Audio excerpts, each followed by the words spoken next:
யார் கொடுத்து வச்சவன்? பல பேர் சொல்றது யாருக்கு ரொம்ப செல்வம் இருக்கோ அவன் கொடுத்து வச்சவன் சொல்லுவாங்க. இறைவன் உங்கள் இல்லங்களை அமைதியின் இருப்பிடமாக ஆக்கி வைத்திருக்கிறார். வீடுன்னா அமைதியா இருக்கணும். வேலை முடிஞ்சா எப்படா வீட்டுக்கு போவோம்னு நினைக்கணும். மாத்தமாக ஏண்டா வீட்டுக்கு போறோம் ஆகிட்டு அவ்வளவுதான், ஒழுங்கு போச்சுன்னு அர்த்தம். அது ஒரு வழிபாடு, வணக்கம். அந்நிக்காகமின் சுன்னத்தி நபிகள் நாயகம் சொல்லி, திருமணம் என்பது எனது வழிமுறை. திருமணத்தை ஒரு வணக்கமாக எடுத்துக்கொள்ளுங்க. விளையாட்டு காரியம் அல்ல. திருமணம் முடிக்கிறது, சின்ன சின்ன விஷயங்களுக்கு சண்டை போட்டுக்கிறது, நீதிமன்றத்துக்கு போறது, விளையாடுறீங்களா? இதுக்காக திருமணம் முடிச்சுங்க. வணக்கத்தை பேணுகின்ற போது எவ்வளவு கவனமாக இருக்கின்றீர்களோ அதே கவனம் இல்லறத்தை பேணுவதிலும் இருக்க வேண்டும். ஆக ஒரு ஒப்பந்தத்தை பேணுவது போன்று பேண வேண்டும். அவரவர் கடமைகளை அவரவர் ஒழுங்காக செய்ய வேண்டும். ஆங்கிலத்திலே சொல்வார்கள், you must fit into other person's shoe. அடுத்தவனுடைய செருப்புல ஒரு காலை நோக்கி பாருங்க. நான் போறபடிதான் இருப்பேன், நான் எதுவுமே அட்ஜஸ்ட் பண்ணிக்கிற மாட்டேன் என்று சொல்கிறார்கள் சிலர். அவர்களுக்கு நாம் சொல்லுகின்ற ஒரே ஒரு ஆலோசனை, தயவு செய்து கல்யாணம் முடிச்சு கொண்டாது. யாரோடும் என்னால் அனுசரித்து போக முடியாது, மனைவி அனுசரித்து போக முடியாது, கணவனை அனுசரித்து போவோம் என்றால் உங்கள் வீட்டிலே நீங்கள் உட்கார்ந்து விடுங்கள். பல குடும்பங்கள் பாதிப்புக்கு உள்ளானதுக்கு காரணம் பெற்றோர்கள். நன்றாக நாட்டுகள் ஆய்வுடைய முடிவுகள். தேவையில்லாமல் பெற்றோர்கள் தங்களுடைய மூக்கை தன்னுடைய குழந்தைகளுடைய வாழ்க்கையிலே நுழைத்து பல குடும்பங்களை பெற்றோர்கள் வீணாக்கி இருக்கிறார். எல்லாத்துலயும் மூக்க நுழைக்கிறது. இவங்களை கேட்டுட்டு தான் சமைக்கணும், இவங்களை கேட்டுட்டு தான் வெளியே போகணும், எல்லாமே இவங்களை கேட்டு செஞ்சா குடும்பம் உருப்படாது. நான் இப்போது சொல்லியதை, திருமணத்தை சீரியஸாக எடுத்துக்கொள்ளுங்க. அது இபாதத், வழிபாடு. அது ஒரு ஒப்பந்தம், கவனன். அன்பின் அடிப்படையில் இல்லற வாழ்க்கை அமைத்துக் கொள்ளுங்கள். ஒருவரை ஒருவர் புரிந்து கொள்ளுங்கள். இல்லற வாழ்க்கை வெற்றி பெறுவதற்கான வாய்ப்புகள் நாம் முயற்சி செய்துவிட்டு அல்லாஹ்விடத்திலே துஆ கேட்க வேண்டும். எந்த முயற்சிகளையும் மேற்கொள்ளாமல் இந்த இல்லற வாழ்க்கையை இனிமையாக ஆக்கி வைத்து வேண்டும் என்றால் ஒன்றும் அமையாது. வாழ்க்கையில அடிக்கடி நாம் சொல்லுகிற வார்த்தையும் ரொம்ப கொடுத்து வச்சவையா அப்படின்னு சொல்லுவோம். யார் கொடுத்து வச்சவன்? பல பேர் சொல்றது யாருக்கு ரொம்ப செல்வம் இருக்கோ அவன் கொடுத்து வச்சவன் சொல்லுவாங்க.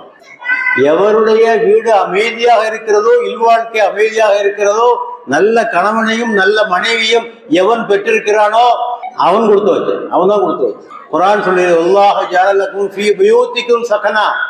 இறைவன் உங்கள் இல்லங்களை அமைதியின் இருப்பிடமாக ஆக்கி வைத்திருக்கிறார். வீடுன்னா அமைதியா இருக்கணும். வேலை முடிஞ்சா எப்படா வீட்டுக்கு போவோம்னு நினைக்கணும். மாத்தமாக ஏண்டா வீட்டுக்கு போறோம்னு ஆகிட்டு அவ்வளவுதான், ஒழுங்கு போச்சுன்னு அர்த்தம். அங்க ஒண்ணும் இல்லைன்னு அர்த்தம். ஆக அமைதியான வீடு, மகிழ்ச்சியான வீடாக அது அமைய வேண்டும். அது ஒன்றும் லேசாக ஒன்றும் கிட்டி விடாது. அதற்கு சில பயிற்சிகளும் முயற்சிகளும் ஏற்பாடுகளும் தேவை. அவற்றை விரிவாக பேசுவதற்கான நேரம் அல்ல. சுருக்கமாக சில விஷயங்களை நாம் இங்கே சொல்லுவோம். முதலாவதாக, இல்லற வாழ்க்கை என்பது இஸ்லாத்தின் பார்வையில் அது ஒரு வழிபாடு, வணக்கம். அந்நிக்காகமின் சுன்னத்தி நபிகள் நாயகம் சொல்லி, திருமணம் என்பது எனது வழிமுறை. திருமணத்தை ஒரு வணக்கமாக எடுத்துக்கொள்ளுங்க. விளையாட்டு காரியம் அல்ல. திருமணம் முடிக்கிறது, சின்ன சின்ன விஷயங்களுக்கு சண்டை போட்டுக்கிறது, நீதிமன்றத்துக்கு போறது, விளையாடுறீங்களா? இதுக்காக திருமணம் முடிச்சுங்க. B serious. உங்க அலுவலகத்துல எவ்வளவு சீரியஸா இருக்கீங்க, உங்க வியாபாரத்துல எவ்வளவு சீரியஸா இருக்கீங்க, அங்கு அதே காட்டுகின்ற அதே சீரியஸ் வீட்டிலே இருக்க வேண்டும். ஆக வணக்கத்துக்கு நிகரானது.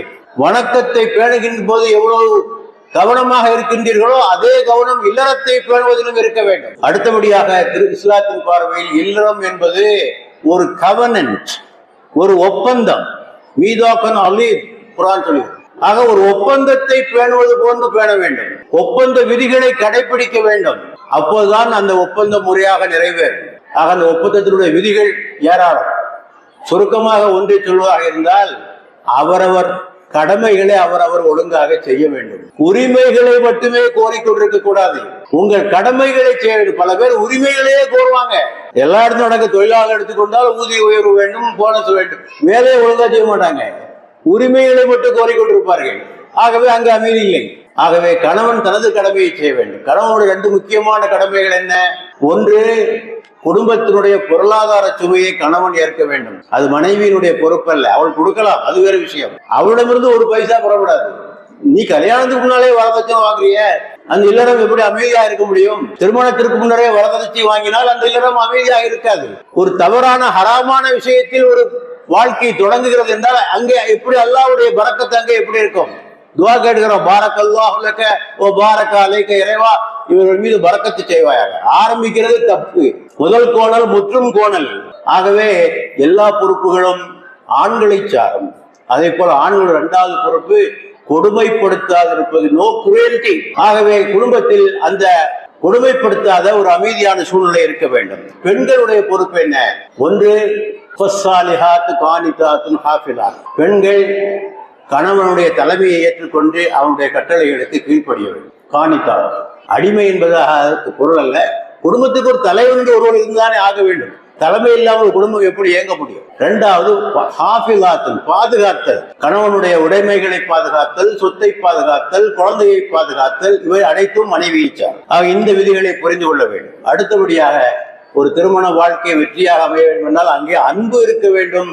குர்ஆன் சொல்லுகிறது, வஜஅல பைனக்கும் மவத்தத்தம் வரஹ்மா, இறைவன் உங்களுக்கிடையே அன்பையும் கருணையும் தோற்றுவித்திருக்கிறார். ஆக அன்பில்லாத குடும்பம் ஒருபோதும் அமைதியாக இருக்க முடியாது. வெறுப்பும் துவேஷமும் நிறைந்திருக்கின்ற குடும்பத்தில் அமைதி நிலவ முடியாது.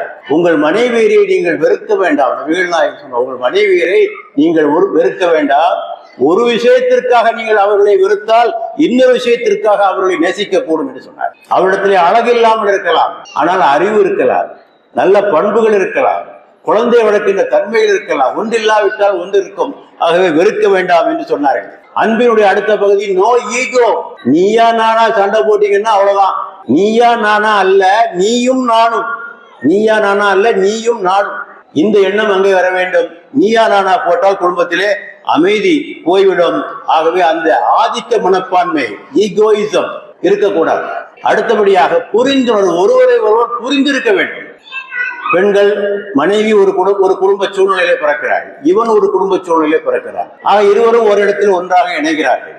அவளுடைய விருப்பங்கள், வெறுப்புகள், அவள் வளர்ந்த சூழ்நிலை, அந்த குடும்பத்தினுடைய கலாச்சாரம் எல்லாம் வேறு வேறு. அதே மாதிரி இவனுக்கும் இதையெல்லாம் புரிந்து கொண்டு அவளுடைய தேவைகளை இவனும், இவனுடைய தேவைகளை அவனும், அவளுடைய பிரச்சனைகளை இவனும், இவனுடைய பிரச்சனைகளை அவனும் புரிந்து கொள்ளாமல் ஒவ்வொருவரும் தங்கள் உலகத்திலே உட்கார்ந்து கொண்டு பிரச்சனைகளை முடிவு செய்தால் அங்கே அமைதி இருக்க முடியாது. ஆங்கிலத்திலே சொல்வார்கள், you must fit into other person's shoe.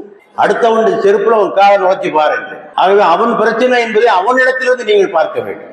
இது ஒன்று. அடுத்தபடியாக அட்ஜஸ்ட்மெண்ட், அனுசரித்து போதல், விட்டு கொடுத்தல்.